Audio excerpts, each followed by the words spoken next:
Reflexology opens the door to healing, but what's behind that door isn't just relaxation, it's the process of truth, humility, and dismantling of all the false structures that we've built to survive. This past year has been one of the most intense seasons of my life. For the last 5 years, I've been in a healing process and I have chosen to ask myself, who am I? And not avoiding the triggers, but deeply looking into every one of them, moving through those layers as they each reveal themselves. And this past year, something shifted. It wasn't just about healing my wounds anymore. I was confronted with the process itself. It felt like I had moved from learning into the practicum. Within a short period of time, nearly every external structure I relied on was stripped away. I lost my job, a place where I was quietly supported during my healing time. My family, who I love so much and mean everything to me, moved 10 hours away. Two of my closest friendships collapsed, and the people that I loved deeply and were in my life turned on me and were calling my good evil. My relationships were shaken, my identity was questioned, every external sense of security in my life was attacked. It basically felt like being placed into a fire where nothing familiar was spared. And instead of fighting it, I decided to just let it go. I trusted the process. At this point, I've been through enough to know I cannot control anything. And more than that, I understand that true healing doesn't come from external sources anyways. So, I allowed my life to burn, and what surprised me the most was once the fire cleared, the space that opened up began to grow with new life. The noise was gone. My relationship with God deepened. My sense of purpose sharpened. My focus, my drive, my identity. My business began to take off and it started to shape with integrity. I understood who I was. I realized something really crucial through this is that what burnt down wasn't the true substance of my life. It was the false structures that my ego had built to survive. The relationships that collapsed did so because they were built on trauma bonds. They were built in insecurity and mutual need, not true substance. When those structures burnt down, there was nothing solid underneath them. And yet, not everything disappeared, much to my surprise. Because I had completely let everything go at this point, some of the relationships actually returned, and this time it was without illusion, without grasping, without false attachments. Other relationships didn't come back at all. And I could finally see that perhaps there was a far less amount of substance to that relationship than I had once believed. See, the fire doesn't destroy what's real. The thing about fire is that it actually reveals it. But there's more. As always, there was another layer, and this one was so deep.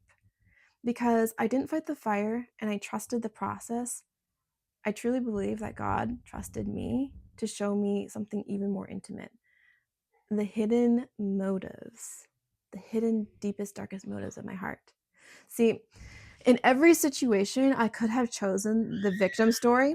I could have framed myself as the falsely accused or the misunderstood, the martyr, the good person who everyone turns against. And from the outside, it would have been super convincing. But humility gave me a different perspective.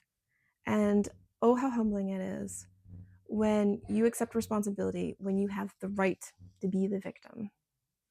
Instead of showing me where I was hurt, God actually showed me where I was still building false systems, even while I was sincerely believing that I was loving unconditionally. And this is what He revealed to me.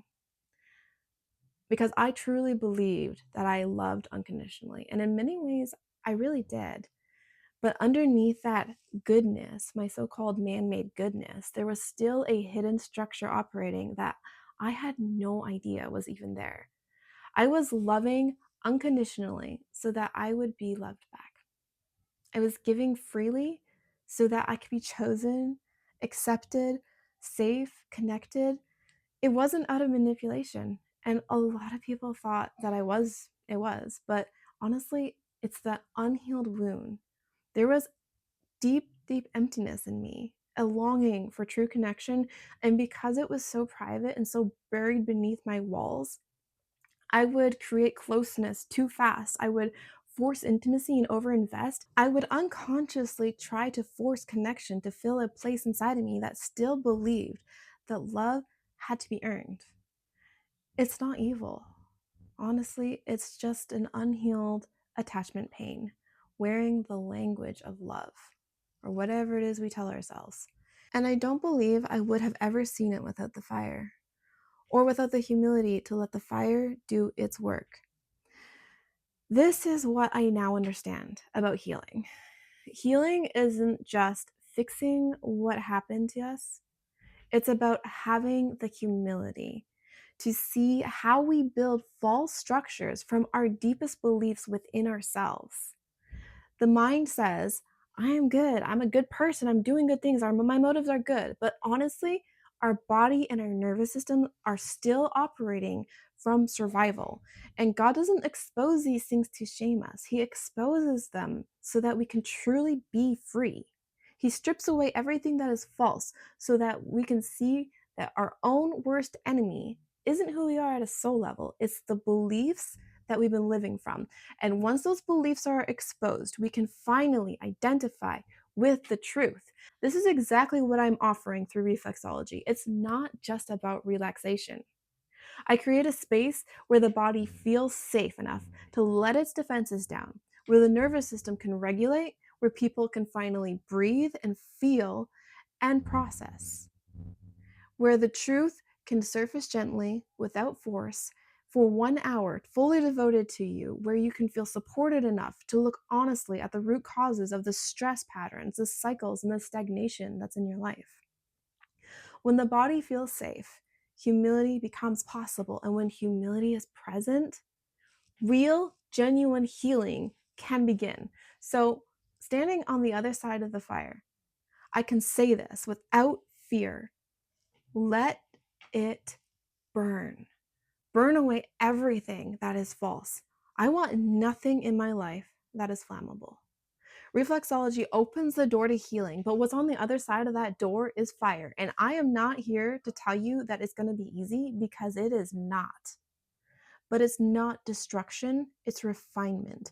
It's a place where the body feels safe enough to tell the truth, and where humility replaces defense, and where what was built on fear can finally burn down so what is real can be remembered. This isn't just about relaxing. It's about giving your body the conditions it needs to heal, whether that be physically, emotionally, or mentally. And if this resonates with you, I would be honored to work with you. You can book your sessions with me through the link in my bio and start your process of healing from the ground up.